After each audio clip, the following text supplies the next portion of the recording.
Hello दोस्तों, welcome back to my channel. मैं हूं आपका दोस्त मिस्टर ए और आज हम बात करने वाले हैं बजट 2021 के बारे में कि कैसा रहा बजट और क्या क्या अनाउंसमेंट की गई। तो चलिए स्टार्ट करते हैं।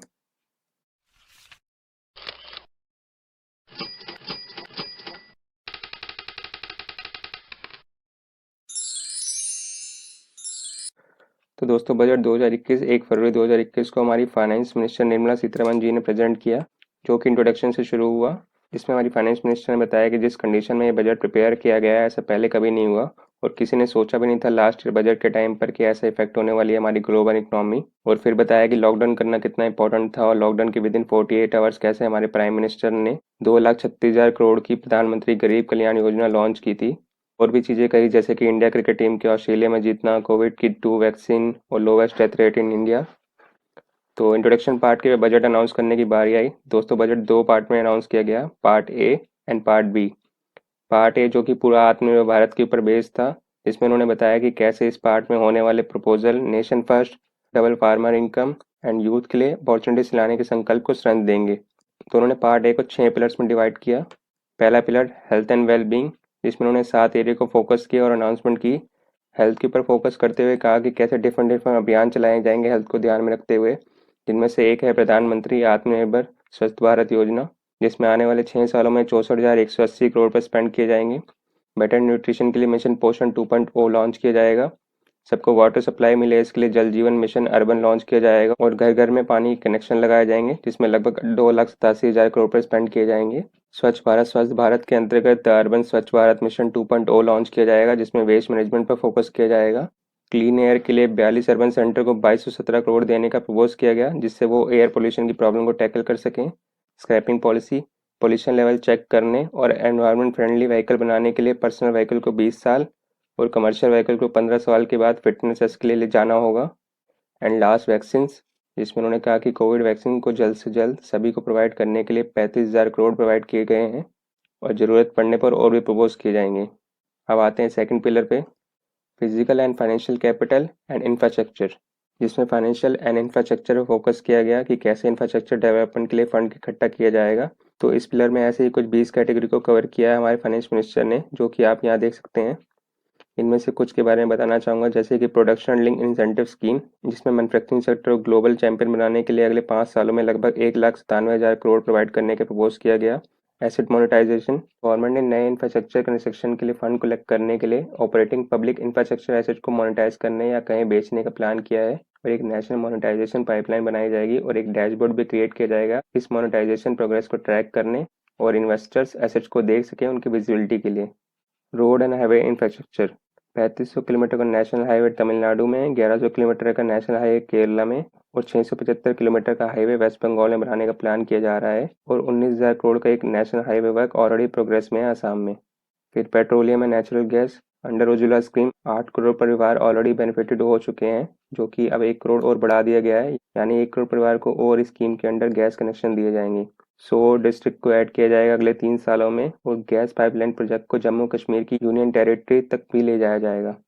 अब और एक और के बारे में बात कर लेते हैं, कंपनी मैटर्स, जिसमें स्मॉल कंपनीज के लिए कंपनी एक्ट 2013 में डेफिनेशन चेंज करने की बात कही गई है। यानी पहले जो स्मॉल कैटेगरी में आने की threshold limit paid up capital के लिए नॉट एक्सीडिंग 50 लाख थी, वो अब 2 करोड़ तक बढ़ा दी गई है और टर्नओवर जो नॉट एक्सीडिंग 2 करोड़ थी वो 20 करोड़ तक बढ़ा दी गई है।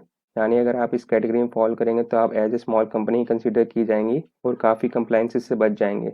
तो अब चलते हैं थर्ड पिलर पर, inclusive development for aspirational India. तो ये pillar agriculture, allied sector, farmer and labourers के लिए था, जिसको 4 कैटेगरी में बांटा गया। पहला एग्रीकल्चर, इसमें कहा गया कि एमएसपी रिजीम में प्रोडक्शन कॉस्ट का एटलीस्ट 1.5 गुना प्राइस अश्योर करने के लिए एक इम्पोर्टेंट चेंज किया गया है और बताया गया कि कैसे टाइम टू टाइम गेहूं, धान और कॉटन के लिए पेमेंट की गई है फार्मर को, जो कि बढ़ती गई है year to year. Next fisheries, इसमें 5 नए major fishing harbour and fish landing centre open करने की बात कही, कोची, चेन्नई, विशाखापट्टनम, प्रदीप एंड पेटुघाट में। For migrant worker and labourers, जिसमें कहा गया कि one nation and one ration scheme के अंडर माइग्रेंट वर्कर जो अपनी फैमिली से दूर रहते हैं वो कहीं भी अपने हिस्से का राशन ले सकते हैं और अगर कुछ बच गया है तो वो बाकी बचा हुआ उनकी फैमिली नेटिव प्लेस पर ले सकते हैं। फिर फाइनेंशियल इंक्लूजन, जिसमें एमएसएमई सेक्टर को सपोर्ट करने के लिए 15,700 करोड़ पे प्रोवाइड करने की बात की गई।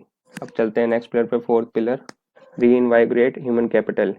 इसको भी 4 पार्ट में अनाउंस किया गया है। पहला, school education.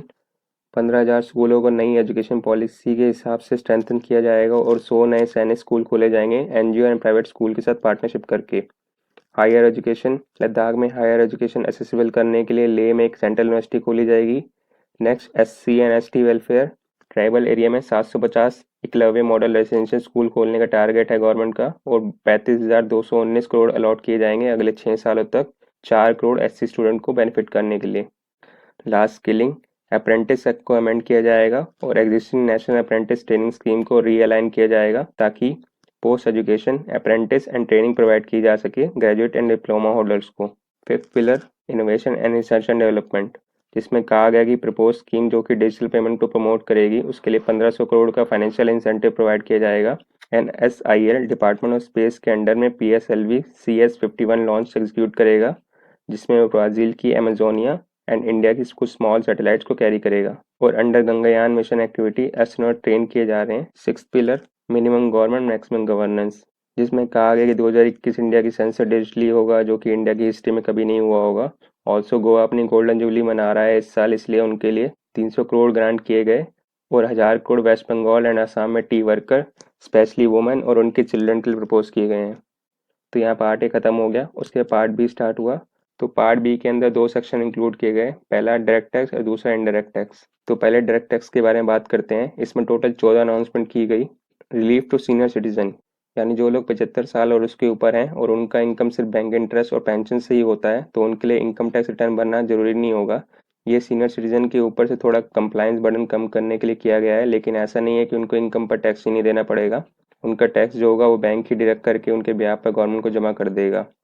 Second, reduction in the time for income tax proceeding, यानी अगर आपकी इनकम टैक्स रिटर्न का असेसमेंट हो चुका है और उसके बाद डिपार्टमेंट को कुछ पता लगता है कि आपने कुछ इनकम छुपाई है तो इनकम टैक्स डिपार्टमेंट के पास पावर होती है असेसमेंट रीओपनिंग करने की, जो कि वो रिटर्न फाइलिंग के 6 साल तक कभी भी ओपन कर सकते हैं। तो उसकी लिमिट 6 साल के बजाय 3 साल कर दी गई है, यानी 3 साल के बाद आपकी रिटर्न असेसमेंट दोबारा रीओपन नहीं की जा सकती। लेकिन अगर डिपार्टमेंट को पता लगता है किसी ने 50 लाख से ऊपर इनकम पर टैक्स चोरी किया है तो वो उसको 10 साल तक खुलवा सकती है, पर उसके लिए भी प्रिंसिपल चीफ कमिश्नर का अप्रूवल चाहिए होगा रीओपन करने के लिए। Third, setting up the dispute resolution committee. तो गवर्नमेंट की जो विवाद से विश्वास जो स्कीम है उसकी वजह से 1,10,000 टैक्स पेयर ने अपने टैक्स डिस्प्यूट को सेटल किया है, जो कि लगभग 85,000 करोड़ के थे। तो अब स्मॉल टैक्स पेयर के tax and income related dispute और इशू को जल्द से जल्द रिजॉल्व करने के लिए डिस्प्यूट रेजोल्यूशन कमेटी कॉन्स्टिट्यूट करने का प्रपोज किया गया है, जो कि फेसलेस होगी। जिनकी इनकम 50 लाख तक है और डिस्प्यूटेड इनकम 10 लाख तक है वो इस कमेटी को अप्रोच कर पाएंगे जल्द से जल्द इशू रिजॉल्व करने के लिए। Fourth, faceless ITAT। तो गवर्नमेंट ने कंप्लायंस इजी करने के लिए टैक्सेशन प्रोसेस फेसलेस किया था। अब जो है इनकम टैक्स अपीलेट ट्रिब्यूनल को भी फेसलेस करने की बात कही जा रही है, जिसके लिए वो नए national faceless income tax appellate centre establish करेंगे, जहाँ से सारे कम्युनिकेशन जो है वो इलेक्ट्रॉनिक किए जाएंगे। जिन केसेस में प्रेजेंट रिक्वायरमेंट होगी उन केसेस में वीडियो कॉन्फ्रेंसिंग के थ्रू सुनवाई की जाएगी। Fifth, relaxation to NRI। तो NRI जो होते हैं उनको इशू रहते हैं कि जब वो इंडिया आते हैं और एक्रूड इनकम पर टैक्स देते हैं तो उनको वो टैक्स का क्रेडिट मिलने पर दिक्कत आती है फॉरेन जुरिडिक्शन में, तो उनकी डबल टैक्सेशन वाली प्रॉब्लम को कम करने के रूल्स बनाए जाने की बात कही। Six, exemption from audit. छोटे बिजनेसमैन जिनकी टर्नओवर 1 करोड़ से ऊपर होती है उनको अपनी बुक्स ऑडिट करानी पड़ती है, लेकिन लास्ट ईयर 2020 बजट में ये लिमिट 5 करोड़ कर दी गई थी और कंडीशन रखी गई थी कि उनकी 95% ट्रांजेक्शन डिजिटल होनी चाहिए। तो इस साल इस लिमिट को 5 करोड़ से बढ़ाकर 10 करोड़ कर दिया गया है, यानी 10 करोड़ तक आपकी टर्नओवर है तो आपको अपनी बुक्स ऑडिट कराने की जरूरत नहीं है, पर कंडीशन वही है 95% ट्रांजेक्शन आपकी डिजिटल होनी चाहिए। Relief for dividend. तो डिविडेंड टीटीएस के कंप्लायंस में सहूलियत देने के लिए कहा गया है कि अब रियल एस्टेट इंफ्रास्ट्रक्चर ट्रस्ट और इंफ्रास्ट्रक्चर इन्वेस्टमेंट ट्रस्ट जो हैं अगर उनको डिविडेंड की पेमेंट की जाएगी तो वो टीडीएस डिडक्शन एग्जम्प्टेड होंगी, यानी टीडीएस डिडक्ट करना मैंडेटरी नहीं होगा। और कहा गया कि डिविडेंड इनकम को एस्टिमेट करना ईजी नहीं होता, जिससे एडवांस तक कैलकुलेट करने में प्रॉब्लम आती है। तो उसके लिए कहा गया कि अब जब डिविडेंड इनकम डिक्लेयर हो जाएगी तभी आपकी एडवांस तक डिपॉजिट करने की लायबिलिटी क्रिएट होगी। 8, attracting foreign investment into infrastructure sector. तो लास्ट ईयर गवर्नमेंट ने फॉरेन इन्वेस्टमेंट को बढ़ावा देने के लिए कुछ फंड्स को 100% टैक्स एग्जम्पशन ग्रांट की गई थी, यानी उस इन्वेस्टमेंट पर जो इनकम होगी उस पर कुछ टैक्स नहीं देना होगा, लेकिन कुछ कंडीशन रखी थी उसके लिए। तो अब गवर्नमेंट की नोटिस में आया कि कुछ फंड्स उन कंडीशन में से सिर्फ कुछ कंडीशन को फुलफिल ना कर पाने के कारण एग्जम्पशन का फ़ायदा नहीं उठा पा रहे, तो उसी कंडीशन में से गवर्नमेंट ने और रिलैक्सेशन देने की बात कही है ताकि फॉरेन इन्वेस्टमेंट बढ़ सके। 9th, affordable housing rental housing. जुलाई 2019 बजट में गवर्नमेंट ने हाउसिंग फॉर ऑल का स्लोगन देते हुए कहा था कि जिन लोगों ने अफोर्डेबल हाउसिंग परचेज करने के लिए लोन लिया है उनको इंटरेस्ट अमाउंट में 1.5 लाख तक की एक्सेलरेशन देने की बात कही। तो उसकी लिमिट अब 1 साल और बढ़ा दी गई है, यानी अब इस साल यानी 2021-22 में भी वो डायरेक्शन पर क्लेम कर पाएंगे। 10th, tax incentive to IFSC. Government ने कहा है कि वो इंटरनेशनल फाइनेंशियल सर्विस सेंटर बनाएगी गिफ्ट सिटी में, जो कि एक फाइनेंशियल हब है, और कहा है कि जो ऑलरेडी काफ़ी टैक्स एग्जेम्पशन प्रपोज की गई हैं उसके एडिशन में और भी टैक्स रिलीफ और टैक्स हॉलिडे प्रोवाइड किए जाएंगे डिफरेंट डिफरेंट सेक्टर को। आईएफएससी में फॉरेन फंड इन्वेस्टमेंट को और फॉरेन बैंक्स को जो कि आईएफएससी में लोकेटेड हैं। 11th, pre filling of returns. Income tax payer की रिटर्न कंप्लायंस को ईजी करने के लिए रिटर्न अब प्री फिल्ड होके आएगी, जिसमें आपकी salary, bank interest, tax payments सब पहले से फिल होके आएंगी।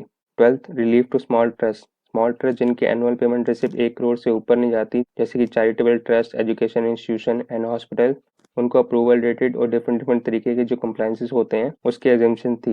अब वो लिमिट बढ़ाकर 5 करोड़ कर दी गई है, यानी 5 करोड़ तक के ट्रस्ट एग्जेम्पशन के बेनिफिट ले पाएंगे। 13th, labour welfare. इसमें कहा गया कि गवर्नमेंट के नोटिस में आया कि काफ़ी employer employ PF, superannuation fund, social security fund deduct कर लेते हैं लेकिन डिपॉजिट लेट करते हैं, जिस वजह से डायरेक्ट लॉस एम्प्लॉय का होता है, क्योंकि उतना ही उन्हें उस अमाउंट का इंटरेस्ट कम मिलता है उस पीरियड के लिए। तो इसको कम करने के लिए कहा गया कि अगर कोई employer employ contribution late deposit करता है तो वो एज डिडक्शन बाय एम्प्लॉयर नहीं मानी जाएगी और वो अलाउड नहीं की जाएगी। 14th and last, incentive for startups. India में स्टार्टअप्स को बढ़ावा देने के लिए टैक्स एग्जेम्पशन क्लेम करने की जो एलिजिबिलिटीज थी उसको 1 साल और बढ़ा दिया गया है, 31 मार्च 2022 तक। तो ये सब अनाउंसमेंट की गई पार्ट भी डायरेक्ट टैक्सेशन पार्ट में। अब आते हैं इनडायरेक्ट टैक्सेशन पार्ट पर। तो इसमें भी लगभग 11 सेक्टर से रिलेटेड अनाउंसमेंट की गई, जो कि सारे लगभग आत्मनिर्भर भारत के स्लोगन को ध्यान में रख के की गई। पहला और मेन जीएसटी, जिसके बारे में बात करते हुए कहा गया कि अब जीएसटी 4 साल पुराना हो गया है और इसको सिंप्लीफाई करने के लिए टाइम टू टाइम काफ़ी मेजर लिए गए हैं उन 4 सालों में, जैसे कि SMS and nil return, quarterly return and monthly payments, prefilled GST return. और फिर कहा गया कि आर्टिफिशियल इंटेलिजेंस डिप्लॉयड की गई ताकि टैक्स चोरी करने वालों को पकड़ा जा सके, और इसका रिजल्ट भी मिला कुछ ही महीनों में। और लास्ट में हाउस में अश्योर करते हुए कहा कि वो जीएसटी को सिंप्लीफाई करने के लिए और भी काफ़ी स्टेप्स लेंगे, और इसी के साथ जीएसटी टॉपिक को एंड कर दिया गया। फिर नेक्स्ट कस्टम ड्यूटी रैशनलाइजेशन की बात की गई। डोमेस्टिक मैन्युफैक्चरिंग को बढ़ावा देने और इंडिया को ग्लोबल वैल्यू चेन बनाने के लिए कस्टम ड्यूटी एग्जम्पशन हटाई जाएंगी। जैसे कि लास्ट ईयर लगभग 80 आउटडेटेड एग्जम्पशन हटाई गई, वैसे ही 400 पुरानी एग्जम्पशन को रिव्यू करने का प्रपोज किया गया।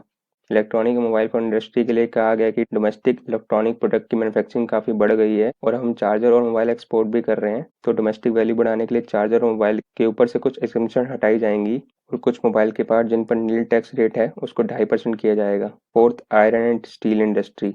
आयरन एंड स्टील इंडस्ट्री के लिए कहा गया कि एमएसएमई एंड काफ़ी सारी इंडस्ट्री आयरन एंड स्टील के बड़े प्राइस की वजह से हिट हुई हैं, इसलिए इस पे कस्टम ड्यूटी घटाई जा रही है और मेटल रिसाइकलर्स के रिलीफ के लिए ड्यूटी भी एग्जम्प्ट की जा रही है, और कॉपर स्क्रैप पर ड्यूटी 5% से 2.5% की जाएगी।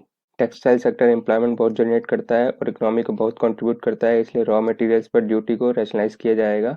केमिकल सेक्टर के लिए कहा गया कि डोमेस्टिक वैल्यू को एडिशन करने के लिए कस्टम ड्यूटी को कैलिब्रेट किया गया है और नफ्था उस पर कस्टम ड्यूटी रिड्यूस करके 2.5% कर दी गई है। जुलाई 2019 में गोल्ड एंड सिल्वर पर कस्टम ड्यूटी बढ़ाकर 10% से 12.5% कर दी गई थी, जिस वजह से मेटल्स के प्राइस काफ़ी बढ़ गए थे। तो रेट को पहले वाले लेवल पर लाने के लिए गोल्ड एंड सिल्वर पर कस्टम ड्यूटी को रैशनलाइज किया जाएगा और उसका सोल्यूशन ढूंढा जाएगा। रिन्यूएबल एनर्जी के बारे में कहा गया कि solar cells and solar panel का फेस मैन्युफैक्चरिंग प्लान नोटिफाई किया जाएगा और डोमेस्टिक प्रोडक्शन को बढ़ावा देने के लिए सोलर इन्वर्टर्स पर ड्यूटी 5% से 20% और सोलर लालटेन पर 5% से 20% कर दी गई है। 9th, capital equipment and auto parts. Capital equipment and auto parts पर कस्टम ड्यूटी इंक्रीज कर दी गई है और कहा गया है कि हमारे पास कैपिटल इक्विपमेंट मैन्युफैक्चरिंग करने का पोटेंशियल है, इसलिए रेट सेक्टर को रिव्यू किया जाएगा और करंटली कुछ चीज़ों पर इमीडिएटली कस्टम ड्यूटी बढ़ाई जाएगी और टनल बोरिंग मशीन पर तो एग्जम्पशन ही हटा दी गई है। एमएसएमई प्रोडक्ट्स के बेनिफिट के लिए steel screws, plastic builder wares पर ड्यूटी 10% से 15% कर दी गई है और कुछ तरीके के लेदर के इंपोर्ट पर एग्जम्पशन हटा दी गई है। एग्रीकल्चर प्रोडक्ट, फार्मर के बेनिफिट के लिए कॉटन पर कस्टम ड्यूटी नील से 10% और सिल्क रॉ पर 10% से 15% कर दी गई है। एग्रीकल्चर इंफ्रास्ट्रक्चर को बढ़ाने के लिए कुछ आइटम्स पर agriculture infrastructure and development cess भी लगाया जाएगा। तो दोस्तों ये था पूरा बजट 2021 का। अगर मैं इस बजट को समराइज करूं तो part A health infrastructure and development, education and innovation पर बेस्ड था, जिसमें काफ़ी सारे फंड एलोकेट किए गए और डिफरेंट डिफरेंट एक्शन लिए जाने की बात की गई। तो मेरे ओपिनियन में पार्ट ए एवरेज रहा, और पार्ट बी टैक्सेशन पार्ट की बात करूँ तो ये ऐसा पार्ट है जिसमें मिडिल क्लास और सैलरीड क्लास सबकी नज़र रहती है। तो मेरे हिसाब से ये पार्ट डिसअपॉइंटिंग था, क्योंकि हर कोई इस होप में रहता है कि कुछ ना कुछ टैक्स में बेनिफिट मिलेगा बजट में, जो कि इस बार मिसिंग था। तो दोस्तों ये था इस साल का बजट 2021। आई होप आपको बजट का एक ओवरव्यू मिल गया होगा। तो अगर आपको वीडियो अच्छी लगी तो वीडियो को लाइक एंड चैनल को सब्सक्राइब करना मत भूलिएगा। हम मिलेंगे नेक्स्ट वीडियो में। तो तब तक के लिए bye bye, take care, thank you.